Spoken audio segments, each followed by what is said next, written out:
Welcome back to the channel as we continue my deep dive into the 2024 NFL draft class. This time touching on the safety position. I'm going to give you my top 10 and I'll of course talk about some other guys who didn't make the list at the end of the video. But what's crack-a-lackin'?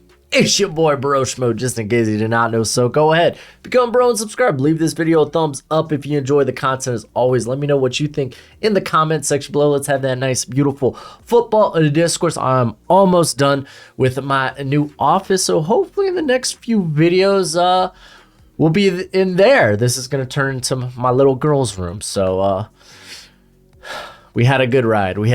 But without further ado, let's get into this sucker with number 10, Malachi Moore out of Alabama. This cat made my list last year, and unfortunately, really was a rotation player in 2022. If you're unfamiliar with Malachi Moore, he was a former 4-star recruit from the 2020 class. And he was almost an immediate starter in the slot where he made SEC all-freshman team. So good on that. He did go down with a back injury, and that becomes important because we go into 2021 where he was available for all 15 games, made 11 starts in the slot, didn't play in the SEC championship game or in the playoffs because of a nagging back injury. So red flag, something to worry about. And then this past season, Brian Branch simply took his spot. He only had one start all year. He basically played in a rotation role, but now it looks like he's going to step back into that star role there at Alabama, and I am very, very excited. He's coming in at 6 foot, 198, and I'm just going to say this. I think he's a slot-only prospect. Really do, and I think with the safety class, there's a lot of diversity. Like, if you want a certain safety, it's in this class. Like, I really like some of the prospects thus far. I went over about 30 guys prior to this video, and I haven't even dipped into the corner class, which I'm probably going to end up throwing more into my slot only tab that I have here on my Google spreadsheet, which I'll make available to y'all later on in the summer. But the back injury, that's going to be the huge thing. We need to know more about the back injury. Nick Saban back in going into 2022 made it sound like it was something that really could only get better in rest. We only saw him, I think, for about 500 snaps this past season. Again, Brian Branch kind of led the way there and was phenomenal, by the way. Like, I don't think there's any shame in kind of being second fiddle or being below the depth chart to a guy like Brian Branch. He was one of my favorite prospects in the class last season, but the back injury happening in back-to-back years is something that we just need to know more about. But this dude shows really good short area quicks. He's got legit closing speed underneath, good nose for the football. He's shown ball skills in the past, and like, because keep in mind, again, didn't play a ton. Well, I mean, 400 snaps, that's nothing to scoff at, but didn't nearly see as much playing time as he did the prior 2 seasons. But he's very aggressive against the run game, very aggressive at the catch point, just plays with that nice aggression. Could probably put a little bit more muscle on his frame, but by no means is he like exceptionally lean.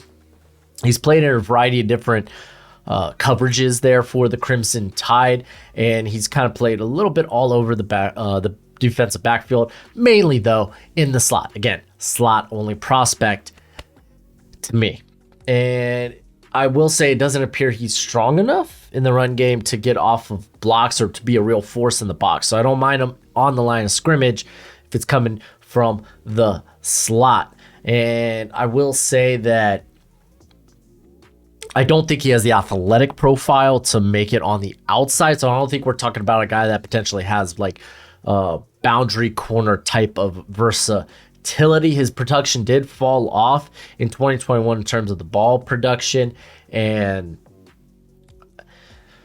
I'm hoping to see a bit more of a bounce back in 2023 since we didn't see since he wasn't really playing a starting role in 2022.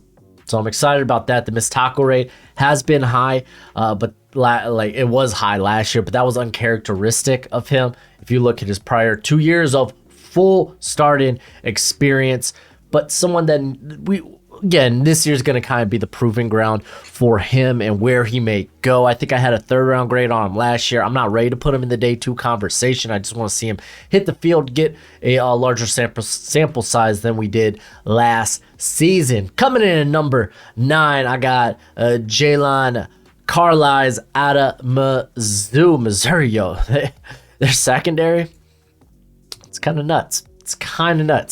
There's 2 corners I really can't. Well, say 2 corners I really can't wait to get to. But Chris Abrams Drain Abrams.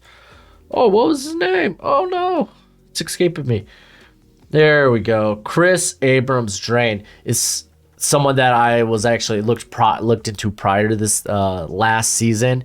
Decided to return, undersized, but he's proved he can play on the outside. I can't wait to get to the corners. Like Mizzou, they got 2 very quality corners there. But let's talk about Carlies coming in at 6'3", 219. I love that type of frame. I really do. Former 3-star recruit from the 2020 class as well. I got him as like a versatile box safety just because of that size, that frame he has. But dude has a track background. He back in high school ran in the 4x100 meter relays, and actually initially at Mizzou, he was a starting corner. He had 3 starts his freshman season at corner. Made the move to safety in 2021, where he started 12 games. And then last season started all 13 games. That had a very stellar year. Love the frame. Very smooth mover. Has a good combination of just length, size, physicality, explosiveness. And with that size and that athleticism comes a lot of versatility. A guy that I feel very comfortable lining up everywhere, whether in the defensive backfield. And we're talking, again, he has corner experience. He came in initially as a corner, but he primarily last 2 seasons has played like deep center field for the Tigers. Very hard hitters, delivered some of the most bone rattling hits you will see in this class. He has a knack for jarring the ball loose. You could go back to like 2021 tape where he's just nasty. Doesn't matter if he's squaring up and stationary to unload on a defender or coming downhill with a head of steam. This dude just does a great job annihilating ball carriers, and he does a good job of shedding blocks as well. I would say he's very leveled coming out of his back pedal as well. Helps him explode once he makes that transition. And he just gets to where he needs to be in a hurry. I will say, while he has soft hands in coverage, but if you look at his interceptions or his ball skill plays, a lot of those interceptions came on either like overthrows, where at that point you're just playing punt returner, or like tipped balls and whatnot. So that was something I was like, So you could say, hey, he's got soft hands, but maybe not the most natural nose for the football. He's more of a right place, right time. Doesn't always take the best angles when coming downhill or towards the sideline. This has resulted in him like overrunning ball carriers or just slipping off tackles, coming from odd angles. His missed tackle rate was 15.5, so not all that bad, but being a bigger safety, you kind of hope something a little bit better. There are times where he's a bit hesitant in coverage and just kind of needs to develop those eyes, that processor, and just overall route recognition. But someone definitely to keep tabs on. I will say there are safeties who are freaky sizes in this class, with Carlies being one of them. All right, we got number 8 here being Jalen Catalon, a guy that I've talked about the last couple of seasons. And he's now at Texas, formerly of Arkansas. He was out of the 2019 class. He was a 4-star recruit. And we need to talk about the injury history first and foremost with him, especially when you look at his size, 5'10", 194, and his very physical play style. This is a guy that throws caution to the wind. He is willing to just lay out, be that, like, it looks like he is a rocket propelled object. But coming into actually prior to him being a freshman in Arkansas, he did suffer an ACL injury in his senior season. Side note, played basketball and baseball in high school. Doesn't surprise me. This dude's got center fielder range. But in 2019, he had to redshirt his freshman season after playing 4 games because he suffered a torn labrum. And then in 2022, he started in all 10 games. But it's important to note, he had meniscus surgery before the season. So we're already looking at a couple injuries there where it's like, ooh, that's a bit much. But there is more, because in 2021, he started the first 6 games, but had his season cut short because of a shoulder injury and a broken hand. And then we go to 2022, where he was only limited to 1 game because of a shoulder injury. And then he ended up undergoing reconstructive shoulder surgery, entered the transfer portal. Now he's at Texas. He is a great player when on the field. So I'm hoping he could stay healthy. That's why I got him pegged 3rd round, because I think he'd go higher than that. It's just, again, at the end of the day, availability is one of the best qualities of an NFL prospect. And right now, he really hasn't proven that he has that availability. Dude's got range for days, though. Twitched up player, packs a punch despite his small frame, small size, and just a very smooth mover, fluid hips, greasy hips, quick feet, explosive coming downhill. Again, as a tackler, he will throw caution to the wind and propel his body to make a tackle. And this dude just tracks the ball well in air. He can close quickly on passes. He has shown great ball skills.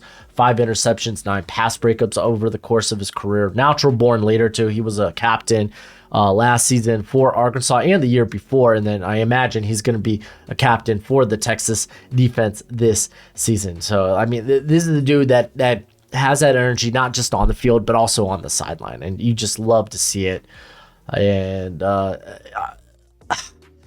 the injuries, the frame, his style, like, it's not ideal. It's just not. That type of tackling style also lent itself to him being one of the bigger missed tackle culprits in this class. 20.3% in 2021 was the last time he had a full season. But then again, no, was that the? No, it was 2020. Excuse me. And you will note, like, you can note that if you go back, look at the course of his career, the times he allowed touchdowns. I think it was 5. I could be wrong, 4 or 5. They were all in the red zone. This guy gets bodied in the red zone by more physical pass catchers, whether they be tight ends or just big-bodied receivers. So 3rd round grade on him. I really hope he can stay healthy, because he is a fantastic player. All right, coming in at number, this would be 7. We got Cole Bishop out of Utah, coming in at 6'2", 206 pounds. Former 3-star recruit from the 2021 class. Played started 6 games in 2021.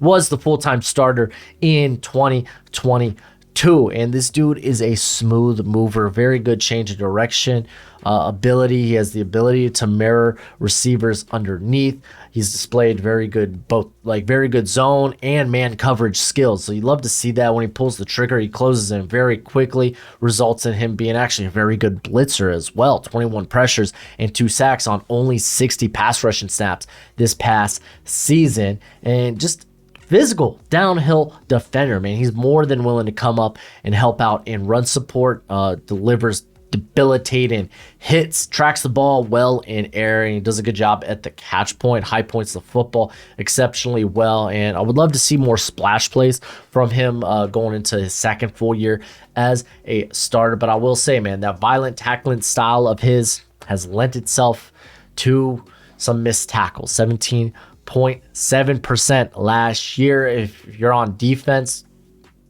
mainly you're looking at guys that are playing the box. For this, you want that missed tackle rate to be sub 18%, like that 18 to 20% is like, oh, that's a red area. You don't want that. Like if you're over 20%, I mean, you're just awful. But in that 18 to 20%, it's just like you're real dicey. He's just under that. So I got him as a third rounder. I'm very excited for year 2 as a full-time starter from Mr. Cole Bishop. And then number 6, we're going to get into some of my like guys that are going to be around the top 50. And we're going to start with Tyler Nubin, who basically would have been, I think, a top 75 prospect if he declared this past season. He decided to return to Minnesota, coming in at 6'2", 210, and I think he's actually down 10 pounds from last year. I think he was playing at like 220 in 2022. But he's been with Minnesota. He was a former 4-star recruit out of the 2019 class. In high school, he played wide receiver, running back, and defensive back. And he's been a starter since 2020, I believe. Yes, 2020.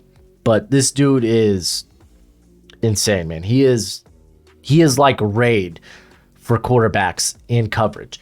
His length and his explosiveness, you just want to throw away from that crap, man. He keeps quarterbacks away from his side of the field just by merely being there. He reads quarterbacks' eyes exceptionally well, explodes when closing in on the football.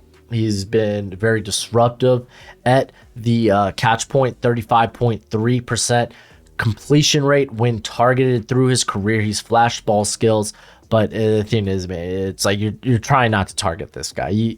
Wherever he's on the field, you want to throw away from. He was much improved as a tackler last season, especially in the open field. He's just got a build that he want the type of build that you just want to spear the freaking life from a ball carrier. And he also comes in with a ton of special team experience, which is always a big plus. I will say he can be a bit slow to react in coverage. He really relies on that closing speed and on that length. And I think he's a bit clunky in terms of his change of direction and his foot speed, which, I mean, you take that to the NFL, you don't make the right read, or you're a bit hesitant, it's going to result in big plays over the top. So I think part of that is just him being high out of his back pedal, why his transition is a bit more clunky, because we know this guy is explosive once he plants the foot and goes. So he just needs to work on that transition, maybe trying to get a little lower in his back pedal. Does rely on the big hit, and rather than just simply wrapping up guys, he relies on the big hit. He likes to lower the shoulder, lower the boom, so to speak. But I mean, last year he did have less missed tackles, but it's a tackling style that just gets to the NFL and it's like, all right, maybe you might be in that 18 to 20%. We kind of saw that from Jalen Pitre last season. I think his missed tackle rate was like 25%. Very scary. But let's go ahead, get to the top 5 here. We're going to start with Rod Moore, someone who I talked about during my watch along live streams. Because I think we watched Michigan a couple of times, and Rod Moore just consistently popped out, stood out on film. And there's a couple of guys on this list that just have amazing center fielder potential. Former 4-star recruit from the 2021 class, ran track in high school, no kidding with how fast he is. Ran a 6.99 in the 60 meter and then a 22.717 in the 200 meter, which qualified him for state in both events. 4 starts in 2021, his freshman season. Played a lot of special teams, but made 13 starts this past year. The dude is just a smooth athlete. He's a fast athlete. He's very fluid out of his back pedals. He shows really good foot speed, and it's just he's going to be able to keep up with vertical targets. And honestly, just the best thing I think about him is his overall understanding of the game. You'll never really find him at a position. He does a great job at tracking the football, whether it's in the run game or in coverage. He has just natural instincts, breaks on the ball quickly, whether it's over the top or underneath. He combines that with just really good anticipation, and the ball skills have been there. 4 interceptions, 3 pass breakups last season. Just phenomenal. he is a bit undersized at that 6 foot 185. 185 puts you at undersized. Typically, you want those guys to be 195 or bigger. So he's like 10 pounds away from that, but a young player. He's going to be developing his body. I think he'll only be 21 if he declares for this draft. He'll only be 21 going into his rookie season, and he's a smooth athlete. He's a fast athlete when he gets going. I don't know if he's necessarily the most explosive athlete, like Daxton Hill was for Michigan a couple of years ago. But man, Rod Moore is freaking fantastic. 2nd round grade on him, and we're gonna keep talking about fantastic athletes. As my number 4 is Andrew Mukuba out of Clemson.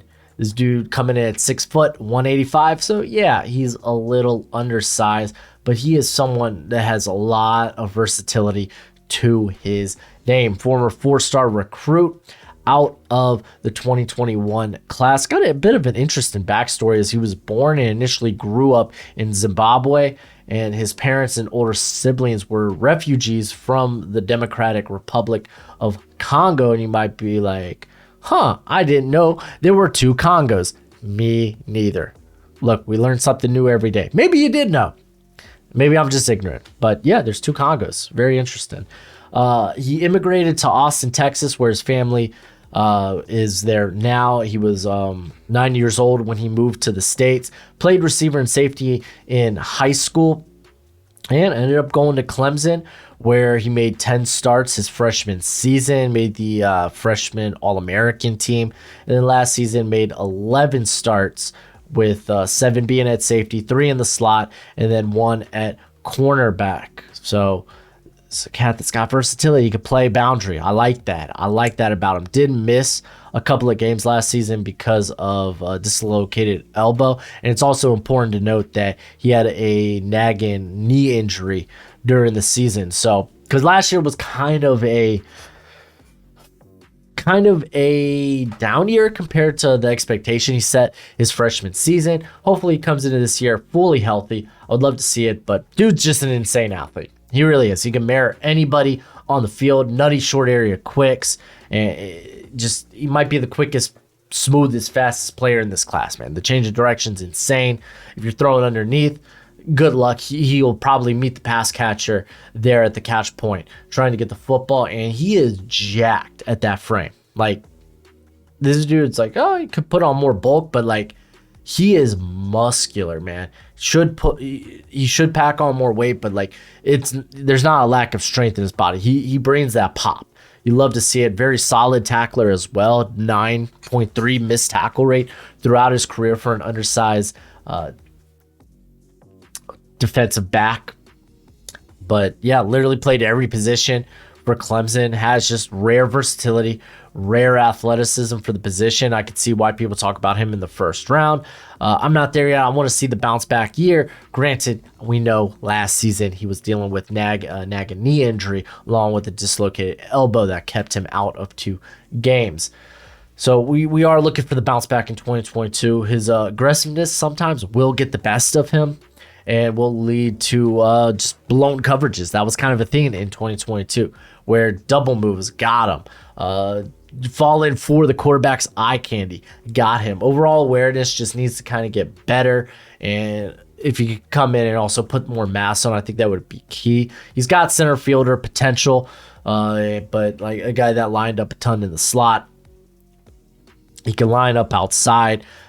I get it. I get it why people have him in the first round. It's just I think the 3 guys ahead of him are phenomenal. This is a good safety class. It really, really is. I have 3 guys ahead of him, all first round grades, and we're going to start with the unicorn himself, James Williams, out of the U, baby. Dude, the Hurricanes defense should be really good this year. Should have been last year. I mean, it was. Their offense was kind of meh.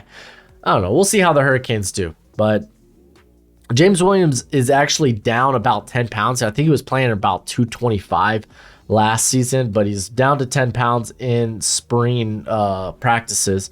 Former 5-star recruit from 2015 2021. He played in 10 games his freshman season with 7 starts. Did miss time with a groin injury that required surgery in the offseason, but started 11 games.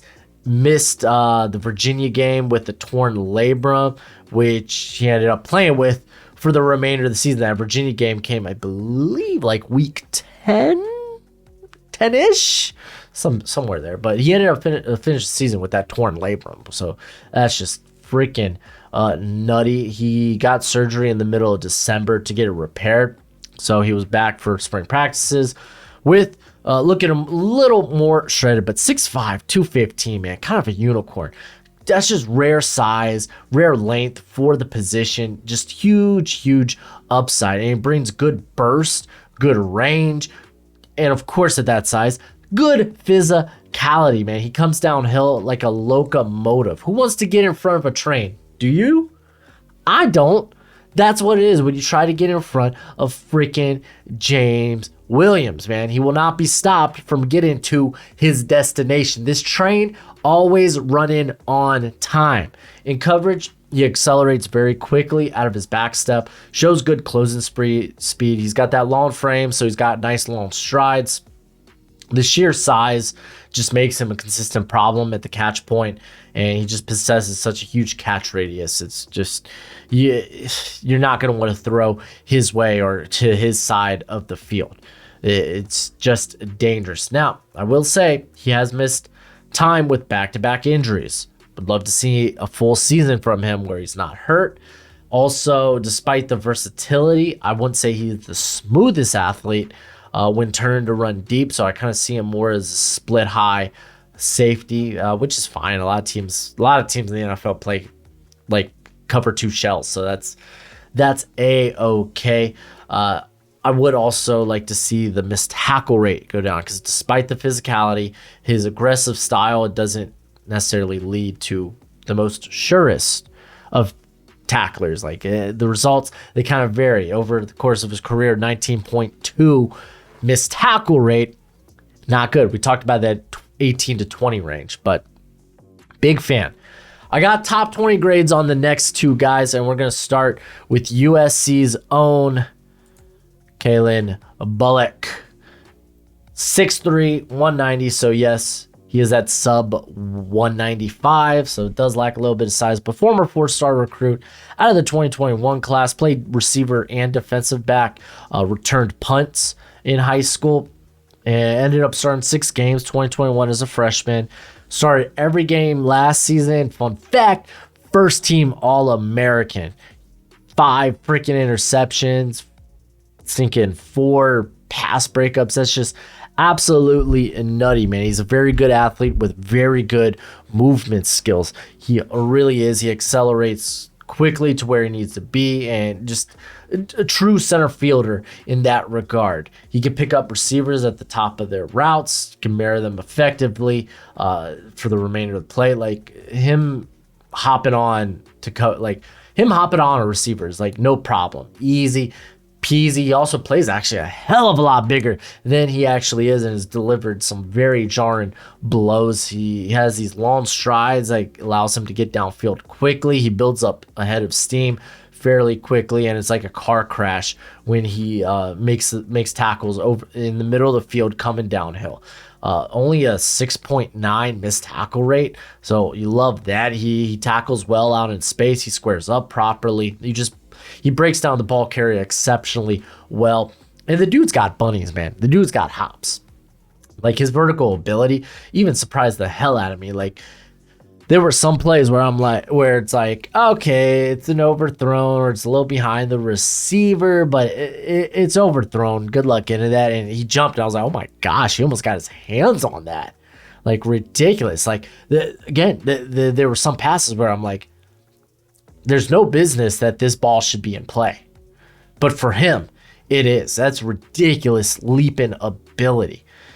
Now, the dude does need to put more weight on. He has steadily been putting more weight on, but he does have a wiry frame. So not a guy you could really put in the box in today's NFL. When pursuing ball carriers, he will sometimes take poor angles and force himself into like this dive and drag type of style, which isn't always the most consistent tackling style.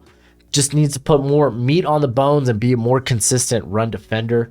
And you will see him also take poor angles in coverage, actually, on deep to intermediate passing plays, and it kind of obstructs his ability to actually get good leverage on receivers. And I mean, this is a dude that's already got ball skills. And if you're looking at his game and be like, yeah, you could probably get into better position to make a play on the ball, then it's like, well, yeah, this dude could be a flat out ball hawk. Let's go ahead and talk about number one, because we're going back to the U. Kamren Kinchens out of Florida. 5'11", 202 pounds. He is below that 6 foot, which is undersized when you're looking at like percentiles. So that sucks, but it's all right, because he is freaking fabulous. 4-star recruit out of the 2021 class, started the final 5 games of his freshman year, and the Hurricanes were like, yeah, this guy needs to see the field more. Started all 12 games in 2022. He made first team All-American, 6 interceptions, 4 pass breakups. The dude's a great athlete, great movement skills, literal center fielder range. Love to see it. Love the nose for the football. Reads the quarterback exceptionally well. Shows really good anticipation on against receivers on where they're going to be. He just shows an understanding of route recognition. I love that. He clicks and closes extremely quickly, has the straight line speed to make plays on the football, locates the ball exceptionally well at the catch point, and then he will proceed to go and contest that catch point. Legit ball skills. He's also shown nice return ability on turnovers. So a guy that not only can be a ball hawk and can create game-changing turnovers, but that could also do it himself. Like, might have like return capabilities as a special teamer, but like, man, I'm not saying he's Ed Reed or anything, but he wears the uniform. He wears the uniform. I do love his willingness to come downhill, and he does so with very, very bad intentions. Constantly, he just wants to put the soul of the ball carrier 6 feet under, man. He is the hammer, and they are the nail. That is to a T what it feels like seeing Kinchens come downhill. But that aggression as a tackler has led to the occasional missed tackle. By occasional, I mean 19.7%. That's a tad high. Just a tad high. You will see that aggressiveness also in coverage as well, where he'll bite underneath and maybe get beat over the top. I think the best example of that, if you want to go and watch this film, is the Pittsburgh game from last season, where freaking Jared Wayne had a field day with Miami's secondary. I didn't like it. I didn't like it one bit. It was one of the games that put me on to Jared Wayne, man, who ended up being a UDFA, but he's on a roster now. Where's he at? I think he's with the Texans. But that's it for the video. Let's go over some of the guys that I didn't get a chance to. And I want to talk about some of the other slot only guys in this class. We're looking at Jahad Carter at Ohio State. He only participated in the second half of spring practices because of an injury. What was that injury specifically? I'm pretty sure I have it written down here. No, I don't. So it must have been unimportant. But regardless, coming from Syracuse, a guy that I think is probably at best in the slot, but he's shown good range as a center fielder there at Syracuse last season. So I'm excited to see him this year. He's gonna be. I don't know if he's gonna see many snaps, whether it's in the box or deep, because they got Latham there, who's another guy I could have talked about, and Josh Proctor on that roster. So he probably ends up going to the slot just because he's too good to keep off the field. Bud Clark, phenomenal athlete for TCU, played in the slot, great ball skills, but another dude that has that type of versatility to play probably like boundary corner or even deep. So those are two guys that I kind of listed as potential slot only prospects, or in terms of their best positions being in the slot. Some of the other like more true safeties in this class, Damani Richardson, cat that I've probably been covering the last 2 seasons, thinking he may come out. He literally just missed the list. He was number 11 Not like an elite athlete, maybe not even a high end athlete, but just someone who has that football IQ and you love it. Ransom was at Ohio State. Someone just missed the list here. RJ Moden, I had prior to me starting these evals, I thought he was still at Michigan. It was a bit of a down year for him, but now he makes the move to Florida, and he's just a freak, man. He's an athletic freak. He really, really is at 6 foot, 223 pounds. So I'm very excited to watch him next season. And one other guy I kind of want to mention here is Hudson Clark, who is a former corner who actually played pretty well at corner for Arkansas in 2021. And actually 2022, he converted like halfway through the season to safety and played pretty darn well, like legit rangy defender. And I'm excited to see more from him this season. So, but another dude that's a bit undersized for the position, but having that versatility definitely puts him in the draftable area. But who are some of the guys you thought should have been mentioned on the list? Like I said, I only went through 30 guys thus far, and I have quite a bit that I still have to get to. Like Dante Trader out of Maryland is someone I know Alex from Hail Mary Sports liked a lot. Prior to his evals, I don't know where he has them right now. You got stinking Patrick McMorris, who was really good at Sandy. I think, yeah, was it Sandy? I'm pretty sure it was San Diego State last season, and now he makes the move to Cal. So I'm excited to see him there. But yeah, man, there's Akeem Dent from Florida State. So there's guys, man. This class is going to be really, really fun. But let me know what you think in the comment section below. That's it for the video. Go ahead, do the YouTube thing as always. Until next time, you be easy, my friends. Later.